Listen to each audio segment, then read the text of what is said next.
असफलता की कहानियां। एक गरीब लड़का कैसे बदल गया, भिखारी बना वकील। बहुत से लोग कहते हैं कि जीवन में सफलता भाग्य या नियति है, लेकिन अपने शब्दों में मैं विश्वास के साथ कहूंगा कि यह एक विकल्प है। यदि आप खाली बैठना पसंद करते हैं और अवसरों के आने की उम्मीद करते हैं, तो भगवान भी आपसे खुश नहीं होंगे। सच तो यह है कि आपका अंत कैसा होगा इस पर आपका बड़ा अधिकार है, कोई और यह निर्धारित नहीं करता है।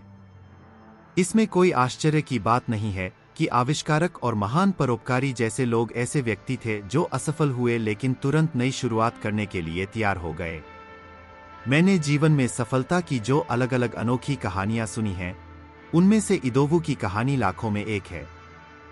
मैंने खुद को याद दिलाने के लिए इसे बार बार पढ़ा कि अगर एक लंगड़ा आदमी 8 साल की उम्र से 37 साल की उम्र तक अपनी शिक्षा को प्रायोजित कर सकता है और लगातार 2 डिग्रियां हासिल कर सकता है, तो आपके और मेरे जैसा विकलांगता के बिना एक पूर्ण इंसान कुछ भी हासिल नहीं कर सकता है।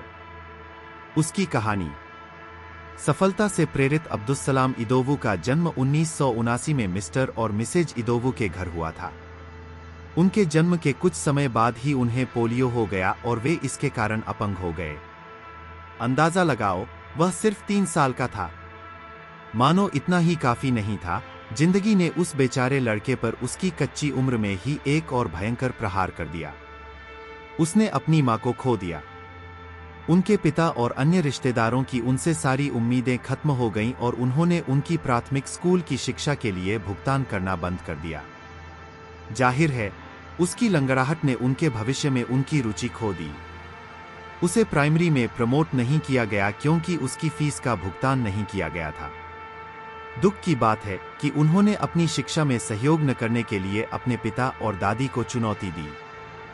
दुर्भाग्य से उसके आंसू बहरे कानों पर पड़े। अपनी शारीरिक स्थिति की परवाह किए बिना उनका अद्वितीय दृढ़ संकल्प उन्हें जीवन भर आगे बढ़ाता रहा।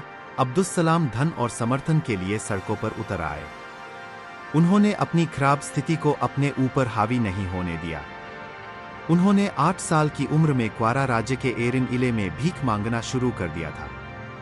इदोवू ने उस छोटी उम्र में अपना पेट भरने, अपनी वर्दी का भुगतान करने और प्राथमिक और माध्यमिक विद्यालय की फीस का भुगतान करने के लिए एक एक पैसा बचाया। अपने अंतिम वर्ष में उन्होंने अपनी अंतिम परीक्षा WAC के लिए भी भुगतान किया। पहली और दूसरी बार असफल रहे, तीसरे वर्ष में दोबारा सीट ली और उत्तीर्ण हुए। अधिक शिक्षा बिना किसी संदेह के वह अभी भी जीवन से और अधिक चाहता था। एक सुबह उन्होंने अपनी शिक्षा को आगे बढ़ाने के लिए भिक्षा मांगने के लिए क्वारा राज्य से लागोस राज्य तक ट्रेन ली। बेचारे अब्दुस्सलाम के पास न आश्रय था, न भोजन, न अतिरिक्त कपड़े और न रोने के लिए कंधे। पुल उनका घर बन गया। वह सिर्फ शिक्षा चाहता था। वह जानता था कि शिक्षा से उसे जीवन से और अधिक मिलेगा। इतनी कठिन परिस्थिति में भी वह निराश नहीं हुए। वह तब तक आगे बढ़ते रहे जब तक उन्हें लागोस विश्वविद्यालय में राजनीति विज्ञान के छात्र के रूप में प्रवेश नहीं मिल गया। एक अमीर आदमी और गरीब बच्चे की दिल छू लेने वाली कहानी। जीवन। एक अमीर आदमी को अपनी दौलत पर बहुत घमंड था। इसका मतलब ये नहीं कि वो अच्छे इंसान नहीं थे। वह बहुत विनम्र और अच्छे इंसान थे और हमेशा अच्छे इंसान बने रहते थे। उनके कपड़ा उद्योग का कपड़ा दुनिया भर में इस्तेमाल किया जाता था। वह अपने कपड़ा उद्योग के कर्मचारियों के प्रति बहुत दयालु और नेक थे। वह अक्सर अपने कर्मचारियों की कई गलतियों को नजरअंदाज कर देते थे। कोशिश है कि कर्मचारियों को हर संभव सहयोग किया जाए और वेतन भी दिया जाए। शायद यही वजह रही कि उनके कुछ कर्मचारियों ने पहले ही रिटायरमेंट ले लिया। कुछ दिन पहले एक कर्मचारी ने 2 बेटियों की शादी के लिए पैसे मांगे। अमीर आदमी ने न सिर्फ उन्हें लोन दिया, बल्कि उन्हें निजी लोन में शादी का निमंत्रण भी दिया। उनके मित्र का एक कर्मचारी, जो 4 दिनों से काम कर रहा था, पहले ही दुर्घटना का शिकार हो गया था, जिसके कारण वह 2 महीने तक काम नहीं कर सका। जब तक वह दोबारा काम करने में असमर्थ था, अमीर आदमी ने उसका पूरा इलाज कराया।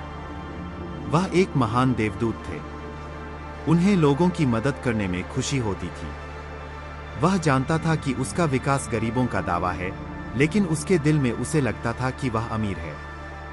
पिछले 2 महीनों में जब भी वे हालात का जायजा लेने गए तो एक 13 साल के बच्चे को स्कूल यूनिफॉर्म में साइकिल पर ढेर सारे अखबार लेकर निकलते देख उन्हें इस बात का अफसोस हुआ कि इस उम्र में उन्हें काम करना पड़ा और उस पल उन्हें अमीरी की वजह से उनके चेहरे पर मुस्कान। एक दिन उसने बच्चे की मदद करने का फैसला किया।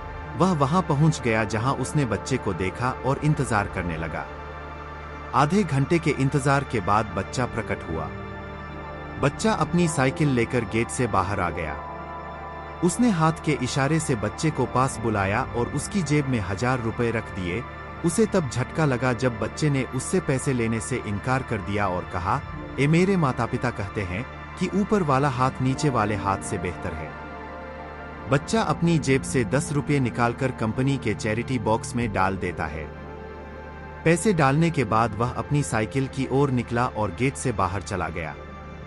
मेहनतकश बच्चा इस दुनिया की सारी दौलत से भी ज्यादा अमीर था। अब जब भी उसे अमीर होने का एहसास होता तो वह बच्चे का चेहरा उसकी आंखों के सामने आ जाता, जिससे उसे बहुत गरीब होने का एहसास होता।